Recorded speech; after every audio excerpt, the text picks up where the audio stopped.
Hello guys and welcome to my new video. Today I'm going to do a video that's maybe not something that I do normally. Up until now you saw me most of the time just do openings and talk about the newest Pokemon products that were released on the market. Today I'm going to do something differently, and I will be doing that because of two reasons.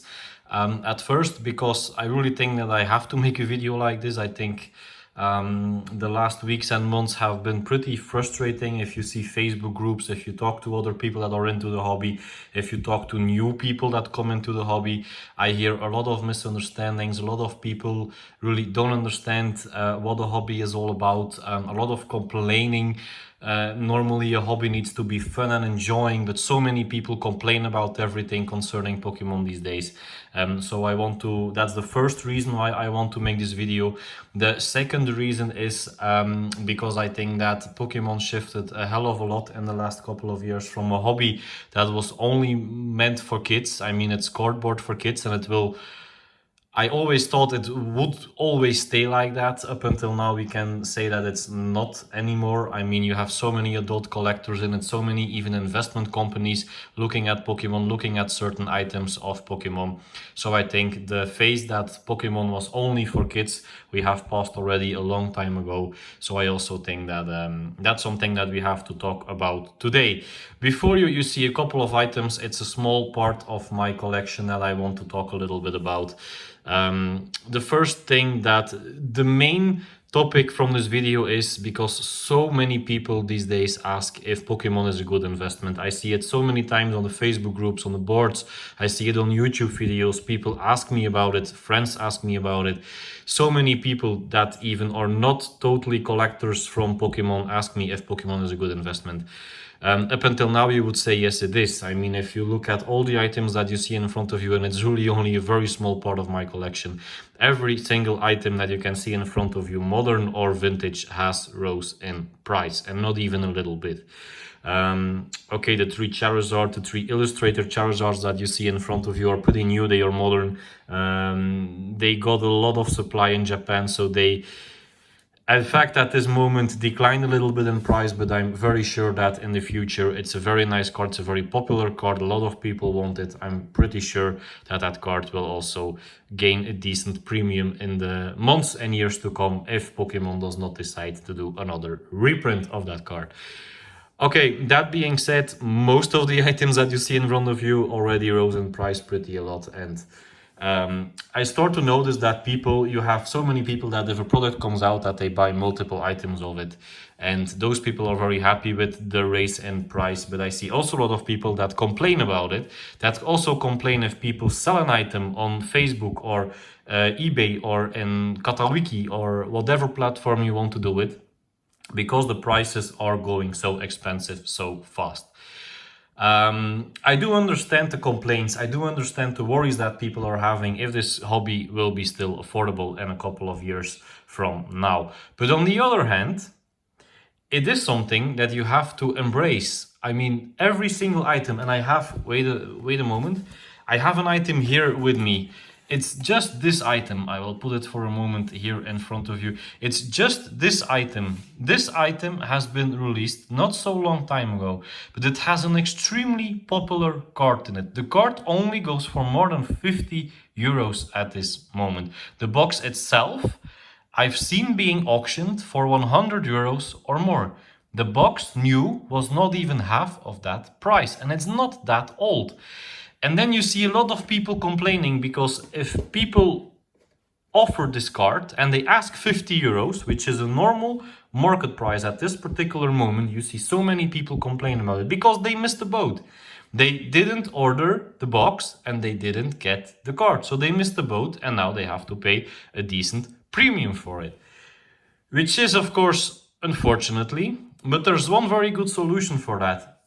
Pre-order or buy the boxes, but then also take the risk, because what we do not see is that so many people actually buy multiple boxes of a certain item, but they take a risk, because nobody is going to guarantee you that the box that you bought 2, 3, 4, 5, 6, maybe 10, 20, 30, 40, 50 times will actually appreciate in value. Nobody is going to give you that guarantee because nobody actually can. That's a risk that you take as a buyer, and that's a risk that has to be rewarded at a certain moment. Because don't understand me wrong, not every box will be this Sword and Shield figure collection. Because people see collectors auction this box or auction this card, and they are jealous because they make profit on it. Yes, indeed, they do. But probably that same seller also has similar boxes that will maybe never increase in price, or maybe only will be increasing in price in 5, 6, 7, or 10 years from now. So they take a risk. That risk, indeed, has to be rewarded. That brings me to a second point. I get so many questions from people that are asking me all the time in which items from Pokemon they should invest. That's an extremely difficult question to answer, and for two reasons. Because at first, nobody can know what you really like. The first rule from every collectible that you want to buy is buy something that you actually like. Don't buy an Elite Trainer box because it will probably appreciate in value, but buy it because you like it.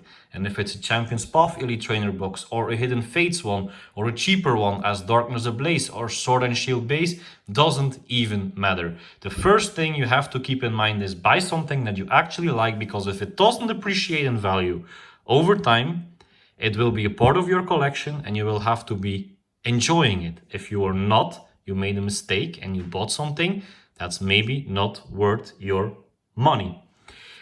Besides that, the second part, and this way the investment part of the hobby comes aside, you have to always ask yourself the question, which items are going to be popular? And I understand it's a very hard question to ask. I know it.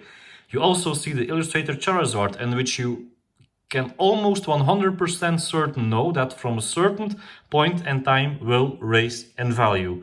But at this moment it doesn't, because the supply is so big. In Japan, in Europe, in the United States, everywhere you can have a lot of copies from this card at a price that's now lower than the price that you had to pay just after it was released. Does that mean that it's not a good investment? No, it doesn't. At this particular moment, we see that the price declines because the supply is too big. Everyone that is looking for this card can actually buy it pretty frequently and will not have problem having it for a decent low amount of money, wherever you are in the entire world. I can show you the 3 copies that you see in front of you are not the only ones that I have. I actually have almost 100 copies of this card. I still have 4 more laying around here. If you watched my previous videos, you also see that I send a couple of them to PSA, and I have even more copies in my storage where I keep 90% of my items. So I do believe in this, but the problem with investing is, and I have multiple hobbies. Pokemon is not my only hobby. I collect whiskey, I collect several other things also. I collect coins, I collect other things. And with every single hobby that you have, well, 99% of the hobbies that you have, it's always the same. You have to see it on the long term. Nothing raises in price with guarantee within the next couple of weeks or months after you purchased. Some things you do know that will appreciate in value pretty quickly. I mean, you see the reprint in Europe from Hidden Fates, it's everywhere sold out. Elite Trainer boxes now already go again to 80 to 100 euro. So those type of items, you know that the price will probably, normally, no guarantees, rise pretty fast. The thing is that you can perfectly say which one is a collector and which one is an investor and which one is a speculator, because in fact we are always talking about, are you a collector, are you an investor? But there is a third party also, and that's the speculator, the person that wants to buy something and flip it in a couple of weeks or months after he actually purchased it. If you are someone that speculates on products, you know what you have to buy. You know that you have to buy a Champion's Path ETB, a Hidden Fates ETB. You know if products from Shining Fates come out and the supply is so so low, and a lot of shops will have actually problems selling the items that people are looking for, you know that those type of items are pretty okay. Then you are a flipper, you are someone that is in it for the short term and you just want to have short time profit. There's nothing wrong with that. I mean, everyone these days is complaining about you have so many flippers into this hobby. Yes, you have it in every hobby. Just try to deal with it, and there's a perfect way to actually prevent from being a victim from flippers. Everyone, I mentioned it in my last video from the Alakazam V boxes also, everyone has the possibility these days to pre-order every product that they want. If it's released in your area, of course, but that aside. And I see so many people still don't do it. So many people don't put pre-orders. Then those people are the first ones to actually, if a product has been released and it raises in price over a couple of weeks, maybe even days, those are the very first people that all the time complain about the fact that they cannot afford the product or they have to buy the product at a decent premium. Yes, but you could actually know that. If you dive into this hobby, and I see so many people not doing it, so many people calling them collectors, but they are complaining about the fact that they have to pay a little bit more for a certain Elite Trainer box, then you are not a collector.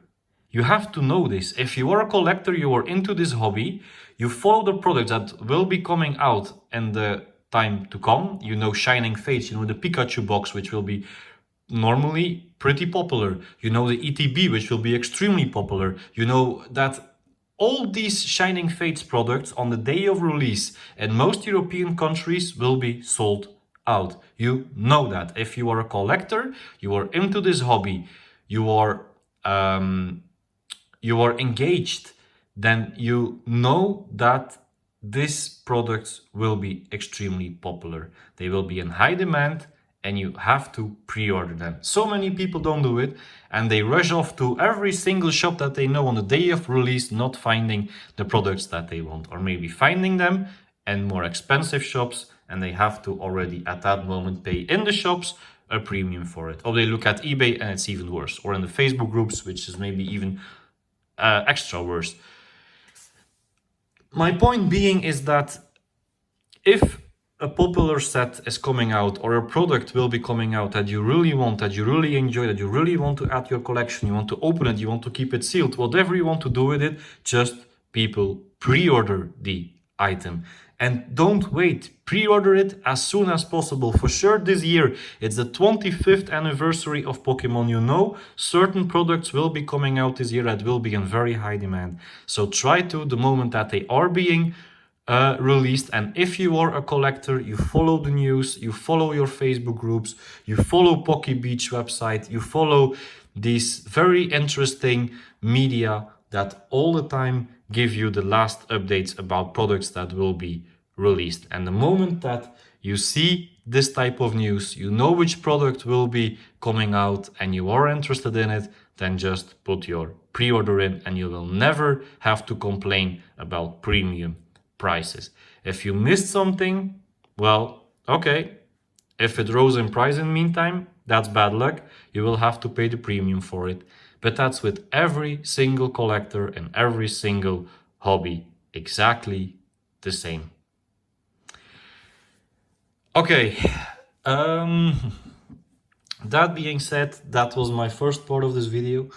The second part of this video that I will be talking about a little bit is the opposite of what I first spoke about, and that's how you have to keep this hobby affordable. It's only a very small part of this video. I don't want to make this video too long because I noticed that some people think that my videos are actually too long. So I made two topics into one. I will be releasing another video in the weeks to come, which will be a little bit more in depth about how you have to save on certain Pokemon products and how you have to keep your hobby affordable. But I now already want to address some points on this because I know this will be an extremely expensive and heavy year for a lot of collectors. So at this moment, we are still in the first month of 2021. So I already want to give my thought about some things. Okay, the first thing I want to say is that you have to make a difference between vintage products and modern products. And a lot of people don't do that. It's a pretty straightforward thing to do if you get into a hobby as Pokemon, because it's almost impossible these days to go all the way back from base set, collect every single set up until now, the Shining Fates set that will be released next month. It's almost impossible to do. You have to put so much money in it, and you have several sets as Skyridge, which are Skyridge Aquapolis, which are almost the first edition base if you want to go there. They are almost impossible to pay at this particular moment. So the thing that you have to do, if you were young, if you were older, if you were in your 30s, in your 40s, if you are 15 years old, whatever age you have, the first thing that you have to do is decide for yourself what you actually want to collect. And that you even don't only have to look at the difference between vintage and modern Pokemon products. Even in modern Pokemon products, you have not only the normal sets, you also have the sealed items, you have the promo cards. Oh god, those promo cards. I mean, the best example, I will again show it to you. The best example is this thing right here. If you want to have every single promo card, you will have to initially buy every single promo box that will be released. Which is not possible. I mean, I like to talk to kids sometimes just to hear what they are actually saying about. I go to these markets where people sell second-hand items. I was 2 years ago last time, because COVID-19 last year we didn't have any of these markets in Belgium. That aside, I went to there 2 years ago, talked to some kids just to hear and just to experience how they see the Pokemon hobby, what Pokemon means to them, because if you actually see kids going to such markets, they are always looking for the same things. They are looking for the most rare cards, they are looking for Vs, they are looking for GX cards, they are looking for VMAX cards, they are looking for... Those are the types of cards, the special rare cards are the type of cards that kids are looking for. But they also are looking for cards as this Pikachu promo that you see in front of you, because so many people talk about it. They go onto the internet, they see messages about it, they see videos about it on YouTube.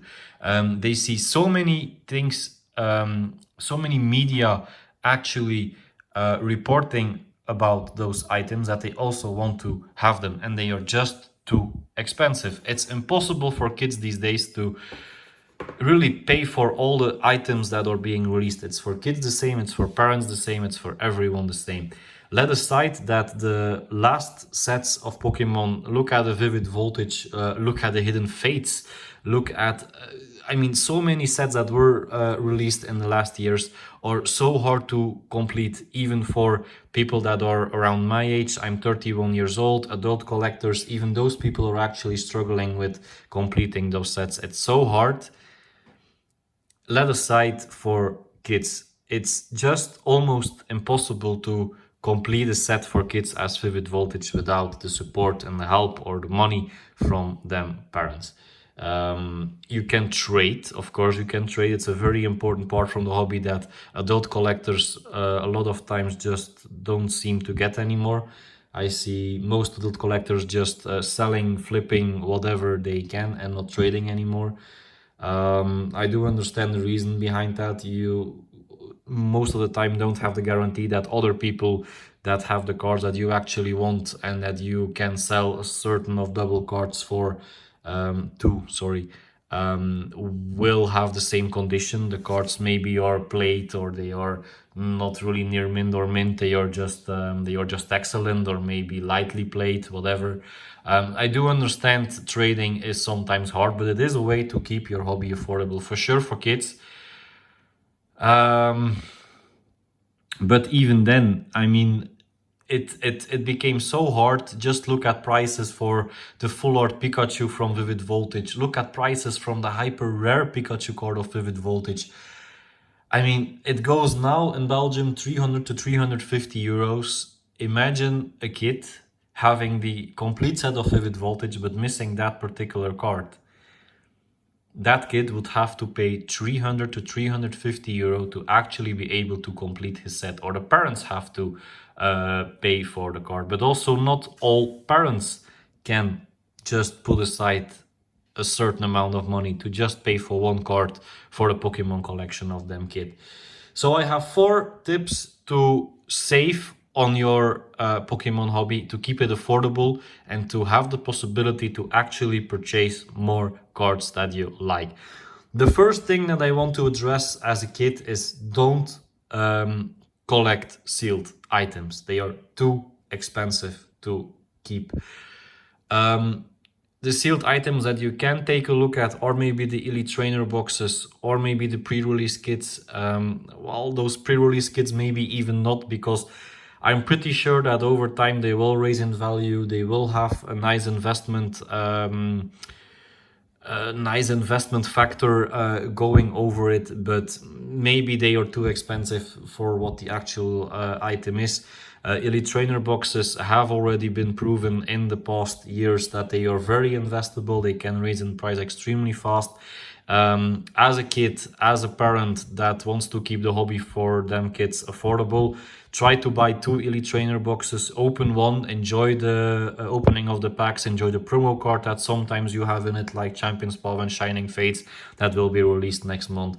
Keep one, try to sell the second one at the moment that it's gaining a pretty amount of value. Like that, you can already have a certain amount of money from your first ETB back, and that's a very good way to keep your hobby affordable. Every single item from Pokemon that I actually sell, and I don't sell a lot, but every single item that I sell from Pokemon, the money that I get from that will be reinvested into this hobby. Sometimes in the channel, sometimes with buying other items that I already are looking forward to for some amount of time, but I always reinvest the money from selling the cards or items back into the hobby. And like that, you keep the hobby actually healthy, and you can keep on expanding your hobby in a normal, nice, and accessible financial way. The second tip that I have is don't look at every single item that is released. Pokemon releases so many products in such a short amount of time, it is impossible to add every single item to your collection. I come back with this point to my first tip from this video. Decide for yourself which products are actually investable. If you see a product which contains Pikachu or Charizard, those products are most of the time very good items to go for. If you have products that are very limited and you can put your hands on 1 or 2, those products are pretty decent investments. So look at those type of products and try to also keep it with that. If you are only into collecting sets, buy 1 or 2 or a couple of booster boxes. Booster boxes are always the most value for your money that you put into it. The price for 1 pack, if you buy a booster box, will always be the lowest, will be even lower than the Elite Trainer box or every other product that will be released. So if you are into opening products and you want to complete the set, first of all, buy booster boxes. If you opened all the packs from these booster boxes, if you were still missing a couple amount of cards, don't actually buy more packs, don't actually buy more booster boxes. Try to trade the cards that you have double. You will have double cards for sure. Try to trade them with other players. If you cannot trade, try to sell them on second-hand websites. Use the money to buy other cards and to complete your set. Like that, you will have the most enjoy with collecting, and you will actually have complete sets. If it's a normal set or if it's a master set, as a kid, it doesn't really matter. If you want to go for the master set, be my guest. I enjoy it. I always try to complete the master, but it's very hard. It's even more hard than the just completing the normal sets without having all the reverses and all the other cards that maybe come with the master set. So also bear that in mind. The third tip that I need to address is, again, please people, pre-order your items. Don't wait until they are released on the market. They can be very expensive. They can have a lot of hype surrounding about them. You saw it with Hidden Fates, you saw it with Champions Path, you will again see it with Shining Fates. Put in your pre-orders for sure for ETBs, for sure for products that you know in front will be in high demand. If you pre-order them, you can almost guarantee you have them at the best possible price. that they are being released on the market. If you have to buy them after the release on eBay or even from parties that actually sell them, you will be most of the time paying a very high premium, and it's normally not worth it. Fourth and last tip from this video, as we are already 25 minutes in, the very last tip that I want to address is always compare the prices from several shops. In Belgium, in the Netherlands, and all the countries that I visited, I see if you visit a couple of shops that actually sell Pokemon products, you see price differences, and the price difference can be really a lot. So if you missed out on certain products, or if you just enjoy going to shops, looking at products, buying some products that are still in stock at that particular moment, okay, you can do that, but always compare the prices, because if you don't do that, you will be most of the time be paying too much money for the items that you actually want to add to your collection. If you keep these 4 tips in mind, and there are more tips, I know it, I will have another video which will be more in depth, which will be discussing more topics about how you can save on Pokemon products, how you can keep your hobby affordable, how you can actually, if you want to do that, invest in good products. No guarantees. I'm not a financial advisor. If something goes wrong, a certain product drops in price extremely, don't come to me. You always are responsible for your own choices. I only give you my opinion. I can tell you what I invest in, what I buy, what I add to my collection. But if something goes wrong, it's my risk for myself, but it's your risk for you. So okay, that's this video for today. I will be releasing another video very shortly about the amazing rare Pokemon cards. I know I already announced the video a couple of times. I still didn't release it because I see a lot of more topics that are coming in that are also very interesting to talk about. I first of all wanted to make this video, but the next video that I will be releasing, I guarantee it to you, will be about the amazing rares, and if they can be actually a good investment for the years to come, and if they are maybe, as some people are telling, maybe if they could be the new gold star cards from the modern era. Okay, I thank you very much for listening to this video, for watching to this video. I know that I didn't show a lot, only a small part of my collection, but I hope you had something from the information in this video. If you have any thoughts about it, if you don't agree with me, if you do agree with me, leave it in the comments. If you like this video, please considering leave a like and subscribe to my channel. It would really help me a lot, and it would also make sure that I can provide you with a lot of more content in the weeks, months, and who knows, maybe years to come. So thank you again for watching, and I would love to see you in my next video. Bye bye.